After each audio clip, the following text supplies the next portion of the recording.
அன்பே உன் ஒற்றை பார்வை அதைத்தானே யாசித்தேன்.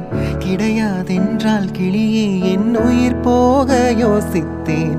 நான் காண்டு தூக்கம் கெட்டு இன்று உன்னை சந்தித்தேன். காற்றும் கடலும் நிலமும் அடித்தீ கூட தித்தித்தேன். மாணிக்கத் தேரே உனை மலர் கொண்டு பூசித்தேன். என்னை நான் கிள்ளி இது நிஜம்தானா சோதித்தேன். இது போதுமே இது போதுமே இனி என் கால்கள் வான் போகுமே. என்ன அழகு எத்தனை அழகு கோடி மலர் கொட்டிய அழகு இன்றெந்தன் கை சேர்ந்ததே. சின்ன அழகு சித்திர அழகு சிறு நெஞ்சை கொத்திய அழகு இன்றெந்தன் தோள் சாய்ந்ததே.